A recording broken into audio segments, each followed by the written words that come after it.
No dia de ontem, gravei um vídeo em que abordo a questão da censura e a forma como a censura nos é frequentemente apresentada. É-nos apresentada praticamente sempre como algo útil, algo benéfico, algo para nos proteger de nós mesmos, para nos proteger, acima de tudo, de ideias.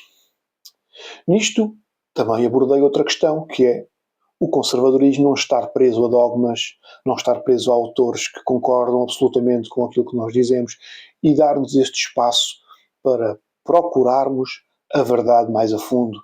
Irmos a autores com os quais, à partida, iremos discordar, mas irmos abertos à procura de conhecimento. Dei vários exemplos de livros de liberais, livros de socialistas, livros de conservadores, enfim. E decidi, nisto, ao refletir, a posterior, que há um livro muito interessante que poderia ser mais lido, ou pelo menos mais conhecido, para termos um entendimento diferente do que será, afinal, o socialismo, o que foi a União Soviética, o que é o Partido Bolchevique, a dicotomia esquerda e direita, se é uma coisa que também existiria dentro da própria União Soviética. E não só, posso dizer que este livro, como podem ver, a capa, coitadinha, já foi, já não existe. Mas é um bom livro, eu faço os possíveis para o estimar, ele já me chegou em condições pouco recomendáveis. Mas vou fazendo o esforço para o guardar. Este livro relata em primeira mão os acontecimentos da Revolução, da Guerra Civil, né, da Revolução Bolchevique. Chama-se 10 Dias que Abalaram o Mundo e é de John Reed, um jornalista americano. E para vocês terem a noção do quão importante é este livro, de quem é que vocês acham que foi o prefácio desta obra? Nem mais nem menos do que do Sr. Lenin. Sim. Eu vou-vos ler o prefácio, não é nada de extraordinário, mas, enfim, está aqui, é do Sr. Lenin, e, enfim, só para, mais como curiosidade do que outra coisa. Escreve o Sr. Lenin sobre este livro,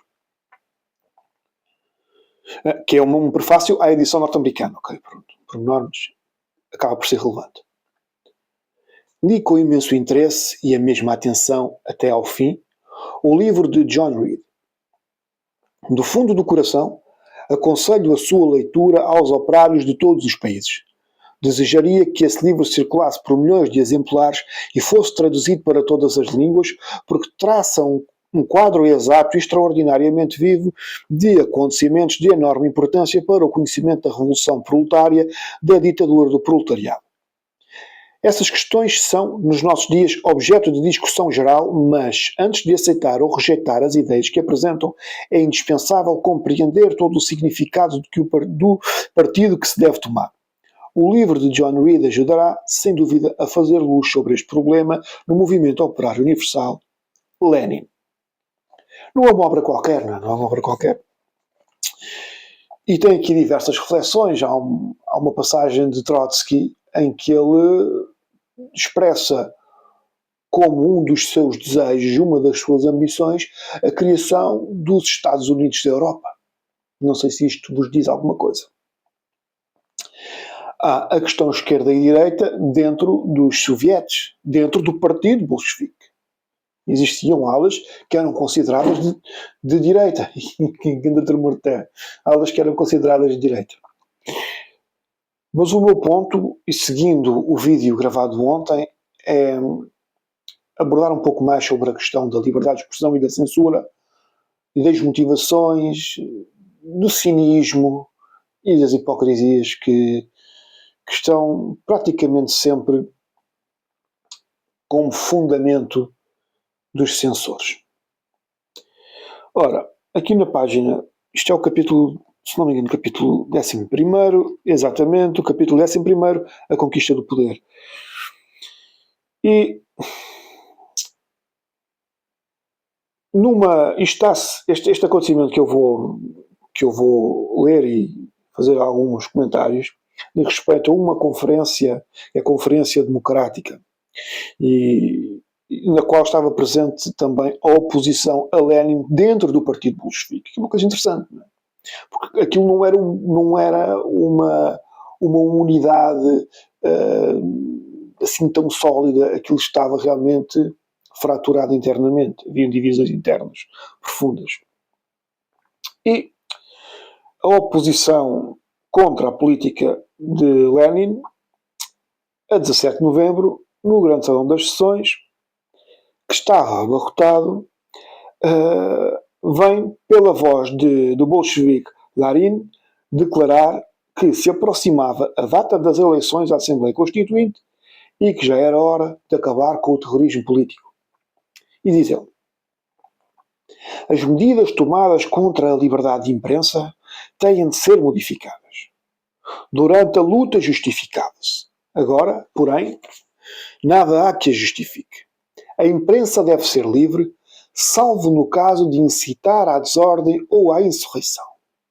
Okay? Ou seja, ele opunha-se claramente à linha leninista de continuar a censura, de continuar a oprimir a liberdade de imprensa, que basicamente era ocupar o lugar dos opressores para ser ele o opressor, não era acabar com a opressão, mas claro, punha as suas ressalvas de, em caso de incitar à desordem ou à insurreição, ok? Não era propriamente uma liberdade de imprensa total, era uma liberdade extremamente condicionada, como em qualquer regime. É importante salientar isto.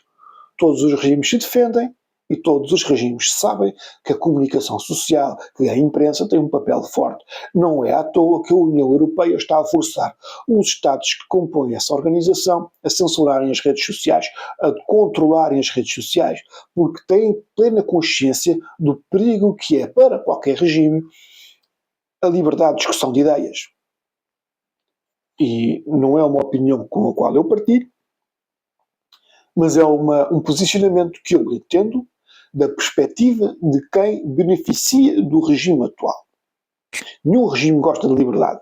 Okay? Tenham isto em mente. Nenhum regime gosta de liberdade. Continuando. Larin propôs a seguinte resolução no meio de uma tempestade de assobios e de apupos até dos seus próprios partidários. Fica revogado o decreto do Conselho de Comissários do Povo sobre a Imprensa. As medidas de repressão política só poderão ser aplicadas por decisão de um tribunal especial eleito pelo TSIC, proporcionalmente à importância dos partidos não representados. Esse tribunal terá o direito de revisão no que diz respeito a todas as medidas anteriores de repressão. Ou seja, também não era mesmo nada de extraordinário o que estava a ser aqui proposto, mas para a realidade da altura, para Lenin, para aquela ala mais extremada, porque sim, há um extremo, pelos vistos, mais extremo do que o extremo, isto era um problema.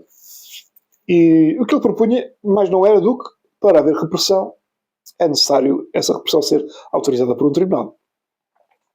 O texto foi recebido com uma tempestade de aplausos da esquerda socialista revolucionária e de uma parte dos bolcheviques. Como eu disse, aquilo não era tudo, já não havia só um partido, não é? Havia vários partidos.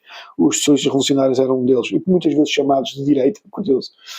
Já agora, um dos partidos que deu origem ao Bloco de Esquerda era o partido do qual fazia parte Francisco Louçã, era o PSR. Ora, pensem um pouco. Avanesov, em nome do grupo de Lenin, propôs que se adiasse a questão da imprensa até a conclusão do compromisso entre os partidos socialistas. Esta proposta foi repelida por uma maioria esmagadora. A Revolução em Marcha não vacilou em atacar a propriedade privada. A questão da imprensa deve ser considerada precisamente como uma questão de propriedade privada. Ou seja, mais uma vez está aqui bem explícito que a propriedade privada era um tema central da Revolução Bolchevique, da Revolução Socialista na Rússia.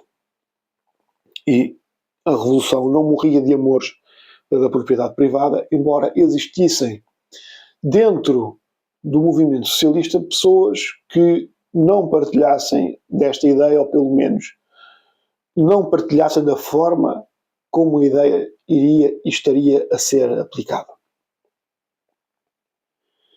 Em seguida, leu a resolução oficial do Grupo Bolchevique. E vou ler então a resolução. A proibição dos jornais burgueses não foi apenas um meio de combate no decorrer da insurreição e durante o aniquilamento das intentonas contra-revolucionárias. Era também uma medida transitória indispensável para o estabelecimento do novo regime de imprensa, devido ao qual os capitalistas, donos dos depósitos do papel e das oficinas, não poderão continuar a ser os fabricantes omnipotentes da opinião pública. Os fabricantes omnipotentes da opinião pública, eles assumem que a opinião pública pode ser moldada, e eu concordo com isto. Eles simplesmente não fingem que não são aquilo que são, como hoje em dia a esquerda tende a fazer. Eles dizem mesmo, não, a opinião pública pode ser moldada e nós não queremos que aquele lado a possa moldar. Não, não. Nós é que vamos moldar a opinião pública. É isto que está escrito de outra forma. Continuando. Temos de prosseguir a nossa obra, procedendo ao confisco das oficinas privadas e dos depósitos de papel, entregando-os ao poder soviético, na capital e nas províncias, a fim de que os partidos e grupos tenham à disposição os meios técnicos de acordo com a importância real das ideias que representam, isto é, do número de aderentes. O restabelecimento da pretensa liberdade de imprensa, ele mete entre aspas liberdade de imprensa, isto é, a restituição pura e simples aos capitalistas envenenadores da consciência pública das oficinas e do papel, seria uma capitulação inadmissível em face do capital, o abandono de uma das posições mais importantes da revolução operária e camponesa. Numa palavra, uma medida inegavelmente contra-revolucionária. Eles então entendiam que a liberdade de imprensa era uma medida contra-revolucionária, era estar do lado do inimigo, era estar do lado oposto da revolução, do proletariado, da classe operária. A liberdade de imprensa era o vosso rival. Não. Mas o que é isto desses capitalistas, seja lá o que isso for, terem acesso a meios de envenenamento da opinião pública? Curioso, não é? Mas é exatamente como se trata ainda hoje em dia. Como eu disse anteriormente, todos os regimes querem a propaganda para o seu lado. E eu não os condeno. E eu acho até que a direita tem de começar a meter os olhos nisto. A propaganda é uma arma importantíssima. E o Estado tem meios de propaganda como nenhum meio privado pode ter, porque o Estado tem o monopólio da força. Acabou. A partir daí faz o que entender. É o que é. Eu não estou a dizer que isto é o ideal. É o que é. E a questão é, se os progressistas e a esquerda atualmente podem utilizar os meios de propaganda para impor as suas agendas, para, lá está, envenenar a consciência pública através da sua propaganda, porque hoje em dia está monopolizada pelos progressistas, apesar de dizerem que há aqui uma enorme concorrência, porque tens tipo 10 canais de televisão, mas todos falam da mesma coisa, sobre os mesmos temas a toda hora. Não é concorrência, é um simulacro de concorrência e de divergência de opinião. Não existe divergência de opinião, é tudo igual, ou semelhante, no mínimo. Eles usam essas ferramentas como uma forma de empurrar as suas ideias, a sua ideologia, os seus falsos valores, a sua falsa moral, para os outros e que se lixem os outros. E quando eu digo, a direita tem de fazer o mesmo. Os conservadores têm de chegar ao poder, assumir o poder, utilizar a propaganda a seu favor para impor as suas agendas, para divulgar e empurrar à sociedade as suas ideologias, as suas formas de ver o mundo, as suas crenças, a sua forma de organização social. E dizem, ai que horror, mas a esquerda, pá. Mas a esquerda não tem pena de ti, amigo. Os liberais não têm pena de ti, ok? Eles vão fazê-lo, quer tu gostes, quer não. Portanto, não há rigorosamente nada a nível moral. Mesmo seguindo a moral deles, que é uma falsa moral, que não tem, mas capaz não é de preferências, mas mesmo seguindo as preferências que eles acham que são moral. Ou seja, a lógica dos nossos adversários, nós podemos fazer exatamente o mesmo para o nosso lado, eles não conseguem ter nenhum tipo de objeção, além de, eu fico triste, eu não gosto. Mas está bem. Olha que curioso, eu também não gosto do que estás a fazer agora. Deixas de fazer. Não, então qual é que é o problema de eu fazer exatamente o mesmo que tu fazes, só que para o meu lado? Nenhum. Temos pena, é lidar. Continuando. Em consequência do que atrás fica, o TSIC rejeita categoricamente toda a proposta tendente ao restabelecimento do velho regime do domínio da imprensa e apoia inequivocamente o ponto de vista do Conselho de Comissários do Povo sobre este assunto. Contra as pretensões contra as proteções ultimatas ditados pelos preconceitos da burguesia, insignificante ou pela radiação evidente aos interesses da burguesia contra-revolucionária. Pronto, é mais do mesmo. Seguinte, a leitura desta resolução foi interrompida pelas exclamações irónicas da esquerda socialista revolucionária e pelos protestos indignados dos bolcheviques refratários. Como vêem, havia oposição dentro do partido bolchevique. Eu refiro isto imensas vezes e está demonstrado por quem esteve lá. E aliás, que nenhum socialista me venha aqui dizer que não havia, aquilo era, todos pensavam igual, não. O vosso Lenin está aqui, diz que leu com a mesma atenção e interesse até ao fim o livro de John Reed e aconselha a que seja traduzido para todas as línguas e que chegue a toda a gente. Portanto, o vosso Lenin concorda com o que está aqui escrito, ok? E Karelin falou. Há 3 semanas eram os bolcheviques os mais ardorosos defensores da liberdade de imprensa. Os argumentos desta resolução lembram singularmente o ponto de vista dos sem-negros e dos censores do regime czarista. Também eles falavam nos envenenadores da opinião pública. E não é diferente do que a esquerda faz atualmente. É fingir que pretende que existe a liberdade de expressão, a liberdade de opinião, mas no fundo é tudo cinismo. Eles não acreditam nisto e assim que chegarem ao poder vão simplesmente agir de forma contrária ao que dizem defender. Como aliás acontece. Trotsky defendeu longamente a resolução, distinguindo entre a imprensa durante a Guerra Civil e a imprensa depois da vitória.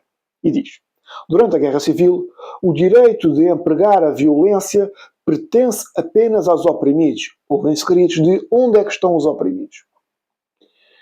A nossa vitória sobre os adversários não é ainda completa e os jornais são uma arma para nós.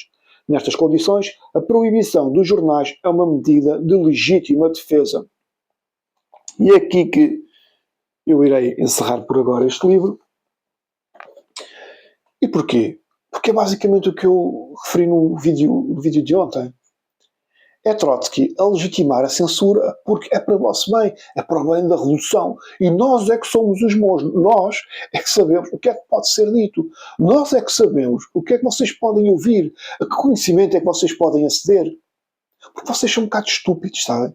Vocês não sabem bem tomar decisões por vocês mesmos. Então, nós vamos impedir que exista a liberdade de imprensa, impedir que haja confronto de ideias, vamos nós decidir quais são as ideias que devem ser difundidas. E está tudo bem. Não se preocupem em pensar. Não se preocupem em perder tempo com ideias, com pensamentos desses. Não vale a pena. Isso só vos vai fazer mal, só vos vai deixar triste. Confia em nós, que nós somos os racionais. Eu sei que os racionalistas gostam de dizer que o comunismo, os projetos socialistas foram projetos irracionais. Não, foram racionais. Porque dizer a posteriori que foram irracionais só porque conhecem as consequências não torna as decisões racionais. Foram decisões racionais. Isso é como acertar no Euromilhões ao sábado. Isso é fácil. O que quer ver é à quinta-feira ou à sexta-feira. Mas pronto. Foram de facto decisões racionais. E o que ele está a dizer é isso. Confia aqui neste grupo de racionais, que por algum motivo são os racionais, são os que sabem. O motivo não sabemos também qual é. Mas são eles, confiem neles. Eles vão-vos dizer qual é o caminho que vocês têm que seguir. Confiem neles, cegamente. Confiem no Trotsky, cegamente. Correu muito bem para o Trotsky, não foi? Correu. E portanto é isto. Não acreditem que a censura surge para vosso proveito. Não acreditem que a censura vem para vos proteger. Não vem. A censura surge para proteger regimes, para proteger sistemas. Nada mais do que isso, ok? Obrigado por ter assistido ao vídeo. Subscrevam o canal, deixem os gostos, comentem essas coisas e até um dia.